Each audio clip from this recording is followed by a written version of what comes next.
Bonjour à tous, il est 12h30 à Songon et partout en Côte d'Ivoire. Merci de suivre le temps d'information sur RTI 2. Personnes en situation de handicap, quel est le regard de la société vis-à-vis de ces personnes, parfois victimes d'injustice? Élément de réponse dans ce temps d'information. Et puis hors de chez nous, l'armée israélienne a affirmé que 199 personnes avaient été capturées par le mouvement islamiste palestinien du Hamas. Encore merci à vous d'être en notre compagnie. En Côte d'Ivoire, le ministre gouverneur du district autonome d'Abidjan, Robert Begré-Mombé, nommé Premier ministre de la République de Côte d'Ivoire ce jour par le chef de l'État Alassane Ouattara, une annonce faite par le secrétaire général de la présidence, Abdrahmane Cissé. Chaque 9 octobre de l'année, le monde entier célèbre la Journée mondiale des personnes en situation de handicap. Quelles sont les réalités vécues par ces personnes et quel est le regard de la société vis-à-vis des personnes en situation de handicap? Les éléments de réponse dans ce dossier. Sur 12 grossesses qu'a connues Mariam Dagnogo, 7 sont arrivées à leur terme. Aujourd'hui, Mariam vit avec ses 7 enfants qui ont survécu. Parmi eux figurent 3 filles nées handicapées, des membres inférieurs, faute de moyens financiers. Mariam se retrouve dans cette baraque sans électricité dans la commune d'Abobo après quelques années de vie conjugale au cimetière des Divos, au sud-ouest du pays. Pour assurer la survie quotidienne de sa famille, elle est obligée de s'adonner à la mendicité. Une situation qu'elle supporte difficilement.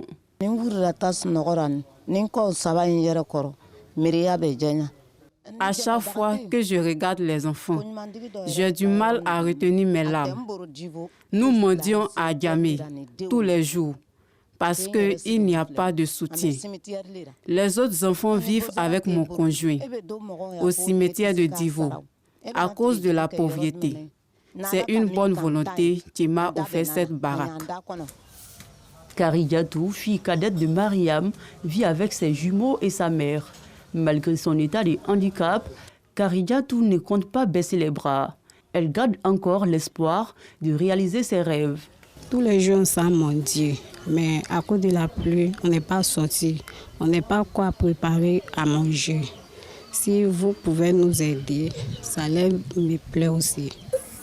Comme Karidiatou, ses sœurs Mawa et Mariam nourrissent des ambitions. Ma maman est beaucoup fatiguée derrière nous. C'est pas facile, cette situation. Je vais aller à l'école pour pouvoir réussir comme les autres enfants. J'ai 2 camarades. Elles viennent jouer avec moi à la maison. J'ai envie de devenir quelqu'un pour pouvoir aider mes parents demain. Mais quelle est l'explication médicale et scientifique du cas de ces enfants handicapés à la naissance et issus des parents sains? Des spécialistes de santé de l'Institut Pasteur de Cocody livrent des raisons. De façon génétique, c'est des personnes qui vont présenter soit des anomalies génétiques. Généralement, c'est des suspicions de consanguinité dans la famille, c'est-à-dire des mariages entre frères et sœurs ou cousins proches, qui peuvent expliquer ces situations-là. Parce qu'on a des gènes qui sont récessifs dans la famille, mais lorsque des personnes très proches de la famille vont se mettre ensemble pour faire des enfants, ça va mettre ces gènes-là en avant et vont développer ou bien vont présenter ces anomalies-là. Pour les enfants qui sont nés avec une anomalie donc, qui s'est manifestée déjà dès la naissance, ça nous situe dans le contexte des maladies congénitales. Il peut y avoir plusieurs origines, plusieurs étiologies. Il peut s'agir donc d'une origine toxique, une origine infectieuse, mais il peut s'agir aussi de maladies congénitales génétiques. Les parents peuvent ne pas avoir de manifestation de la maladie et un enfant ou plusieurs enfants vont avoir donc une maladie donnée. L'intérêt ici, c'est de diagnostiquer, dépister déjà à la naissance la présence de la maladie. En plus des explications scientifiques et médicales, des religieux font part de quelques causes spirituelles à l'origine de ces cas de figure. Il a une explication spirituelle, qu'on peut dire ici malédiction. Voilà l'un des secrets de l'islam. Quand tu es bien physiquement, ceux qui sont malades là, il ne faut pas te moquer de eux, il ne faut pas l'insulter. ne faut pas les frapper parce que tu es fort. Sinon, si quelqu'un te maudit dans cette situation-là, ça peut t'attraper, tes petits-enfants. Il peut y avoir une cause de Dieu que nous ne connaissons pas. Nous demandons à tout le monde d'être bien avec tout le monde. Parler doucement avec tout le monde. Qu'il est musulman, qu'il n'est pas musulman. Voisinage, il faut faire attention à tout moment. Le spirituel, tu ne vois pas, mais tu dois savoir d'où ça vient. Quand nous prions, la source peut être révélée. Et tu peux aller trouver cette famille pour leur dire que vous avez un problème génétique. Ça peut venir de la femme ou de l'homme. Mais pour cela, il faut que Dieu te fasse grâce. Les parents peuvent faire des pactes. Et dans ces pactes-là, ils peuvent ne pas respecter certaines conditions. Et ils peuvent leur, en retour, en représailles, leur naître des enfants de cette nature-là. Toujours dans la commune d'Abobo, dans une autre famille, à la différence des sœurs Koné, Baba Traoré, âgé de 19 ans, a perdu l'usage de ses membres inférieurs à la suite d'une maladie contractée alors qu'il était plus jeune.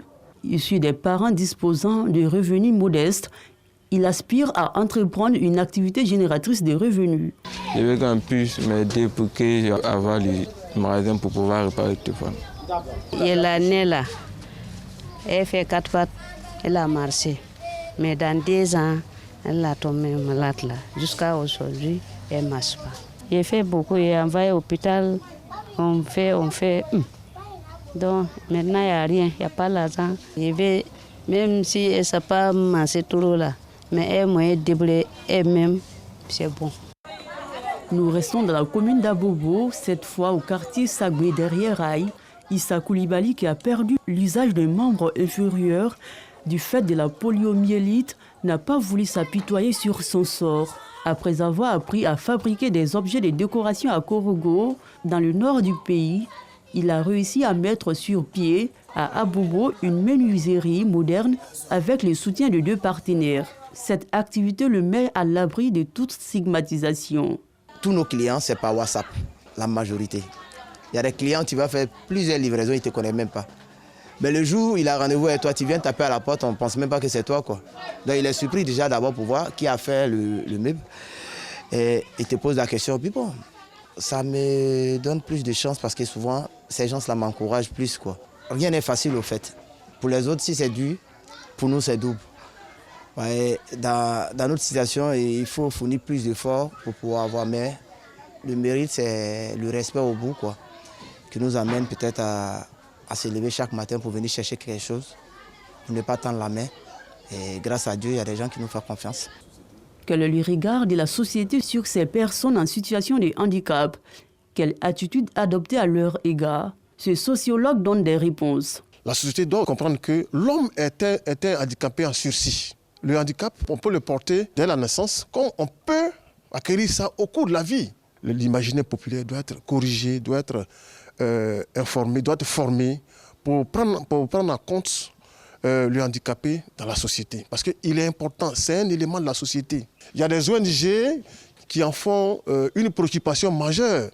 Cette solidarité-là doit permettre à terre les foyers de moquerie, les foyers de tension, les foyers de fuite de ces hommes porteurs de handicap. À l'instar de Karidjatou, Mawa, Mariam, Baba et Issa, les personnes en situation de handicap sont parfois victimes de marginalisation. Selon les sociologues, un changement de mentalité contribuerait à faciliter leur intégration dans le tissu social. Selon les recensements généraux de la population et de l'habitat de Côte d'Ivoire, en 2014, le pays comptait déjà 453 453 personnes en situation de handicap. Le lavage des mains est important pour rester en bonne santé, vu que les mains sont les parties du corps qui transportent plusieurs microbes. Avec Clarisse Kanyala et Maïssa Kogay, mettons l'accent sur la journée internationale du lavage des mains célébrée tous les 15 octobre. Engré, commune de Cocody. Dans ce garbadrome, lieu de vente de garba, plat à base de semoule de manioc accompagné de thon, il suffit d'une petite quantité d'eau dans un gobelet pour se laver les mains et déguster son repas. Ce qui compte pour ces consommateurs, manger à satiété. Quand je veux manger du garba, je lave mes mains avec de l'eau simple parce qu'il n'y a pas de savon. Du fait de la crise liée au Covid-19, plusieurs vendeurs de garba ont installé des dispositifs de lavage des mains dans les lieux de vente. Mais ce geste citoyen n'est pas encore bien ancré dans les habitudes des consommateurs. Souvent, on ne tient pas compte de tout ça. Si c'est un GABA qu'on a en groupe, c'est obligé de laver ma main rapidement, bouger. Et l'important de bien se laver les mains parce qu'on peut souvent contacter des maladies. On est exposé à plusieurs dangers aujourd'hui. On se promène, on touche les déchets ou bien on peut ramasser des choses. Quand on va manger, il faut se laver les mains. Certains préfèrent emporter leurs plats pour se mettre dans de bonnes dispositions. Donc moi, je préfère acheter mon GABA, faire emporter, arriver à la maison, je lave les mains bien propres avant de manger. Parce que l'eau d'ici n'est pas propre. Souvent, il n'y a même pas savon pour laver les mains. Dans cet autre restaurant situé toujours à Angré, le constat est bien différent. À chaque coin est placé un lavabo, du savon et des serviettes hygiéniques. Les clients se lavent les mains dès leur arrivée et autant de fois qu'ils le souhaitent. On a mis toutes ces dispositions en place pour permettre à la clientèle de manger sainement. L'objectif, c'est d'éviter, d'éliminer les bactéries. Le lavage des mains au savon est le moyen le plus efficace et le moins coûteux de prévenir les maladies diarrhéiques et les pneumonies selon les spécialistes de la santé. Notre main, c'est ce qu'on appelle les mains d'œuvre. Ils rentrent là où on ne l'envoie pas. C'est ce qu'on appelle les maladies de main. Ça peut être la fièvre typhoïde, soit une grippe, ça peut être la diarrhée, ça peut être le choléra. Les mains sont les parties du corps les plus exposées aux microbes. Il y a donc une manière délicate de les laver, selon ce spécialiste. Ça, c'est la pomme de savon. Je forte. Voilà. Je lave le dos jusqu'ici. Jusqu'ici. Je vois aussi les ongles. Il faut toujours utiliser du papier jetable pour le faire, c'est très important. Chaque année, au moins 5000 enfants meurent des conséquences des mains sales dans les pays en voie de développement selon l'OMS. L'Organisation mondiale de la santé a donc déclaré le 15 octobre Journée mondiale du lavage des mains, une façon de sensibiliser un maximum de personnes aux conséquences d'une mauvaise hygiène des mains. Hier dimanche 15 octobre marquait aussi la journée nationale de toxicomanie qui vient renforcer la sensibilisation sur les dangers liés à la consommation de la drogue qui crée assez de dégâts en Côte d'Ivoire. Une occasion pour inviter les parents à plus de responsabilité envers leurs enfants. Depuis quelque temps, la jeunesse s'adonne de plus en plus à la consommation de la drogue. Aujourd'hui, cette pratique est devenue un challenge pour une frange des consommateurs.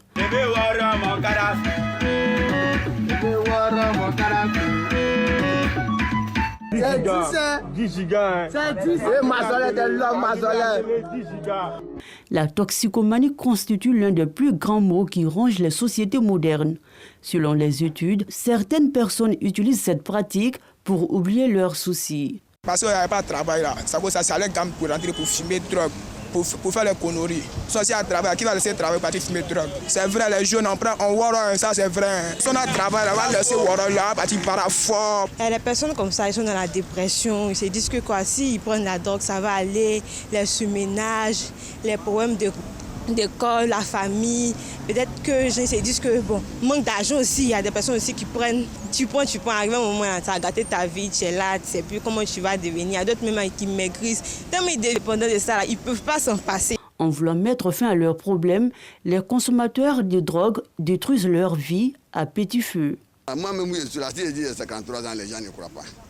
Ils ne prennent rien. On n'a qu'à arrêter de prendre les drogues ou bien comprimés pour forcer les forces. Parce que la force que Dieu t'a donnée là, tu ne peux pas dépasser ça.